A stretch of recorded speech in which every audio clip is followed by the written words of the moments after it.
जी, अस्सलाम वालेकुम। बहुत-बहुत शुक्रिया आप सबके आने का। ये प्रेस कॉन्फ्रेंस इसलिए बुलाई गई है क्योंकि मैं कुछ दिन पहले I was not in the station, like I was out of the state.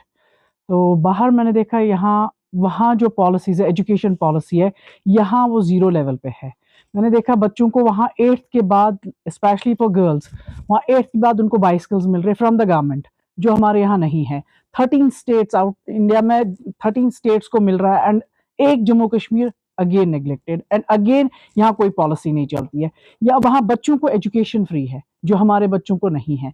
वहाँ देखा मैंने बच्चों को डे मील्स में वहाँ के डायरेक्टर एजुकेशन और secretary education all of a sudden चले जाते हैं without informing, without knowing the teachers कि हम लोग आ रहे हैं या कुछ आ रहे हैं। तो यहाँ मैंने देखा बच्चों को इतना सा खाना दिया जा रहा है एंड जब वो घर चले जाते तो वो भूखे चले जाते, वो राशन किधर जाता है, वो सब चाह जला जाता है। I don't understand. And first of all I just want to talk, अगर ये पॉलिसीज सारे इंडिया में चल रही है कि यहाँ के वहाँ के बच्चों को बाइसिकल मिल रहे because they are not able to reach the places जहाँ उनको एजुकेशन के लिए जाना चाहिए, या स्पेशली गर्ल्स का जो यहाँ है कि नहीं जा पाती है, ट्रांसपोर्टेशन दूर हो जाता है, या उनके वो 5th या 8th के बाद वो नहीं पहुंच पाती है हाई स्कूल्स के लिए, तो उनके लिए वो यहाँ क्यों नहीं दिया गया? मुझे लगता है या तो गवर्नमेंट ने नहीं पहल कभी की है, और अगर गवर्नमेंट यहाँ नहीं थी, जबकि यहाँ गवर्नमेंट नहीं बनी थी, गवर्नर्स गवर्नमेंट था, तो उस वक्त भी उन्होंने कुछ नहीं किया है। They have not bring any policy to JNK। So आज तक ये क्यों नेग्लेक्ट किया गया है?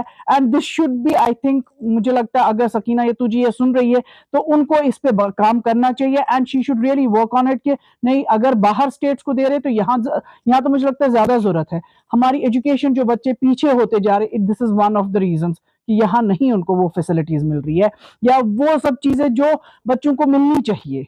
एजुकेशन अप टू ग्रेजुएशन उनके लिए फ्री है, हमारे बच्चों के लिए कोई ग्रेजुएशन तो क्या, मुझे लगता है एग्जामिनेशन के टाइम भी वो फीस, ये fees, paper fees, examination fees, वो इतने बन जाते हैं कि बाकी पेरेंट्स नहीं अफोर्ड कर पाते। This should be, education should be free specially for the government schools. जो प्राइवेट स्कूल में बच्चे हैं उनके लिए भी थोड़ा सा एक there should be a relaxation, क्योंकि अगर बच्चों को कुछ वहां दे रहे हैं, स्कूल्स में दे रहे हैं, बाइसिकल्स दे रहे हैं, तो यहाँ के बच्चों के लिए क्यों नहीं? और one more thing, I have seen the result so well, and आप दिल्ली में देखिए, दिल्ली में कितना अच्छा रिजल्ट आ रहा है गवर्नमेंट स्कूल से, एंड यही गवर्नमेंट स्कूल यहाँ देखिए तो उनका रिजल्ट 0.5%, 0.10% इतना होता है, इतना वर्स्ट होता है।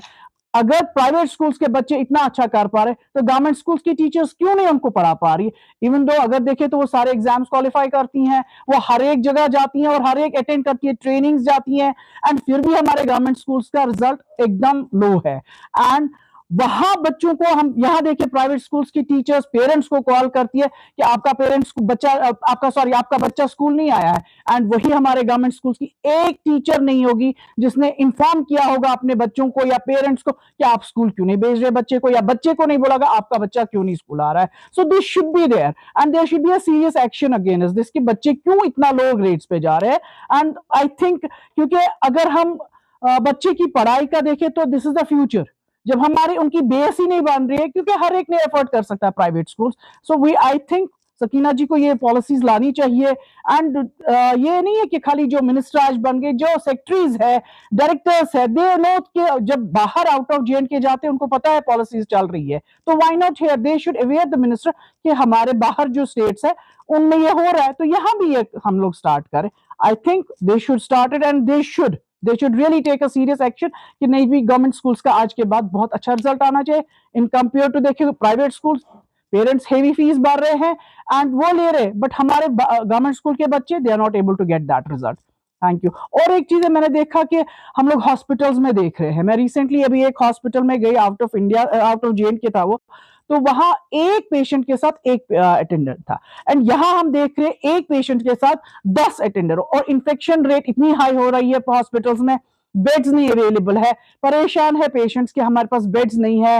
एंड अगर कोई होता है कि वो पेशेंट इतना क्रिटिकल होता है, उसके लिए क्या कहते हैं, फैमिलीज बोल रही भाई इसको एक साइड रूम तो दे दे, यहाँ एक बड़ा एक्सक्यूज होता है ना, ऐसा ये रूम ही कहाँ अवेलेबल।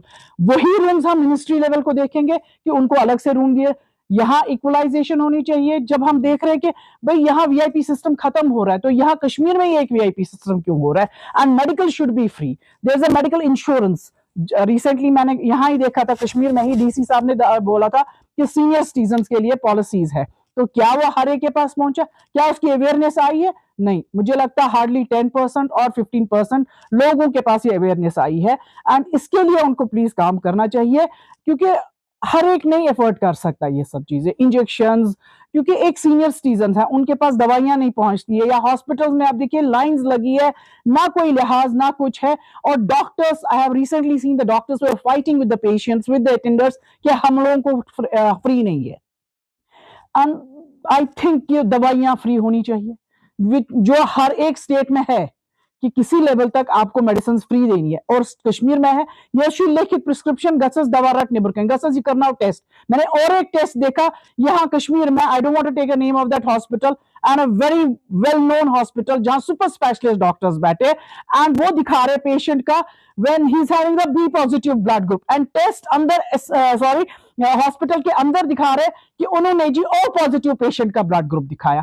और जब वो सर्जरी पे चढ़ता, क्या वो उसको O positive blood group? It means there is a lack of staff, lack of paramedicals, and lack of doctors. So there should be a proper training, and there should not be a lack of anything, because इतना बढ़ के भी, इतना रह के भी हम लोग अभी भी उसी दुनिया में रह रहे हैं। So यहाँ प्लीज जो भी मिनिस्टर्स है या जो भी सेक्रेटरीज है, तो उनको इस पे काम करवाइए please. Sakina ji, specially you are also a female and you can understand कि मेरे बोलने का कोई ऐसा पर्सनल मेरा है नहीं कुछ भी। आई वांट दैट ये स्टेट भी आगे चले, और ये इसका ये आप प्लीज इसका फायदा उठाना चाहिए, हर एक के पास इसका ये अवेयरनेस जानी चाहिए। एंड एग्रीकल्चर देखा मैंने, they use the drones for the agriculture to spread. यहाँ अभी भी वही लोग पीछे पीछे फर्टिलाइज का दे दीजिए, उसका दे दीजिए, इसका, वो रो रहे होते हैं एग्रीकल्चर डिपार्टमेंट्स में, मगर ना फाइल्स आगे चलती है, ना उनको वो फैसिलिटी मिलती है, ना वो केमिकल्स मिल रहे। एंड हालत यह है कि यहाँ अपना राइस हमें एकदम is going day by day, it's decreasing, ना कि इंप्रूव हो रहा है। बाहर देखिए, आप गुजरात में देखिए, जहां उनका एग्रीकल्चर देखिए एकदम बूम पे है अब, because they use the latest technology. So this should be provided here. Tourism की बात करते हैं, हमारे मिनिस्टर साहब अभी कुछ बोल रहे थे कि टूरिज्म जी, टूरिज्म हम प्रमोट कर रहे हैं। Tourism is not only that you bring the tourists. पहले आप देखिए, क्या हम होटेलियर्स को रजिस्ट्रेशन दे रहे हैं कि हम लोग उनको रुला रहे हैं? I have got some of the people recently here, they came to me, ma'am हमें 2 साल से एक एक रजिस्ट्रेशन के लिए वेट कर रहे हैं। वहां बोल रहे हो आप जी फलानी डिपार्टमेंट में जाइए, फिर एंड वो डिपार्टमेंट वाले बोलते हैं ना, अशना फिलहाल ही बंद करो मुझे पोर्टल, अभी नहीं आपको मिलेगा। क्यों पोर्टल बंद? जब आप रजिस्ट्रेशन नहीं कर रहे तो टूरिज्म कहां से बढ़ेगा? आप बाकी चीजों पे पहले आप कश्मीर में देखिए कि कहां हालत है। क्या हम लोग टूरिज्म को यहां से प्रमोट कर रहे हैं, या हम बॉम्बे या बाहर जाके उधर बोल रहे हैं? पहले आप यहाँ का इंफ्रास्ट्रक्चर ठीक करिए, यहाँ ग्राउंड लेवल पे काम करिए, तब जाके आपका टूरिज्म खुद ब खुद ही आ जाएगा। एंड बहुत सारी चीजें हैं जो मैंने देखी कि हमारे पास यहाँ वो फैसिलिटीज नहीं है। राशन देखिए, राशन अभी रिसेंटली, आज आई थिंक टुडे 16th और 17th और 20th, तो आज भी देखिए राशन अभी भी बहुत सारे डिपोज पे नहीं आया हुआ है। एंड उनको कॉल करिए तो कहते हैं मैडम 5 फेरियो मुनासा वात महलस मज नव हफ्त ना, ये नव हफ्त या 10 दो 15 दो हुआ है, when it is a per month, so it should be before 10th, तो उनको वेट करना पड़ रहा है। एंड यहाँ बहुत सारे लोग हैं जिनके पास राशन कार्ड ही नहीं है, जिनको वो बेचारे वेट कर रहे भाई हमारा अपडेट करो, राशन कार्ड नहीं है उनके पास। Even I personally called director food and supplies, तो he did not pick the phone. I'm not complaining, but it's an अफसोस है कि हमारे यहाँ ये सब कुछ हो रहा है एंड हम लोग कुछ भी नहीं कर पा रहे। So this is my personal request to the ministry of food and supplies, to the ministry of tourism, please इन सब चीजों पे काम करिए, एजुकेशन पे काम करिए। हमारे बच्चे बहुत पीछे हैं, उनको वो फैसिलिटीज दीजिए जो बाहर आउट ऑफ जम्मू कश्मीर है, क्योंकि हमारा भी हक बनता है, हमारे बच्चों का भी हक बनता है आगे चलने का, उनको बराबर कंपटीशन में लाने का। आप देखिए यहाँ का बच्चा बहुत पीछे है, हमारी बच्चियां 8th के बाद नहीं जा पा रही है पढ़ने, क्योंकि उनके पास वो सब चीजें नहीं है जो बाहर देखा जाएगा। आप महाराष्ट्र देखिए, पुणे देखिए, या सॉरी क्या कहते हैं बैंगलोर कर्नाटका देखिए, या गुजरात देखिए, वहां हर एक बच्चे को आप देखेंगे bicycle, and there is a separate there one park for these students, कि जहां उनको लिया जाता है उन पे, एंड एक ट्रैफिक टाइम होता है कि इस टाइम में यहाँ कोई भी बसेस या आपके पास ये क्या कहते हैं हेवी व्हीकल्स नहीं चलेंगे, इस पे खाली स्टूडेंट्स का टाइम होता है। वन मोर थिंग, यहाँ हमारे यहाँ होता है कि हमारे को 24 घंटे कॉन्वॉइस चल रही होती है। यहाँ कितनी बार एक्सीडेंट्स हो गए हैं, वो क्रैश करते हैं गाड़ियों को, नोबडी इज क्वेश्चनिंग देम कि आप ये किस तरह निकल रहे हो, there is a specific time for the convoy, so they should follow the protocol. आप उस टाइम निकलिए, सुबह निकलते हैं, शाम को निकलिए, आप अकॉर्डिंग टू दैट निकलिए please. I just want that everybody to interfere it and talk about it, and इस पे थोड़ा सा अपने लिए, जब हम नहीं उठेंगे तो कोई नहीं उठेगा. This is our right to start with this one. Thank you.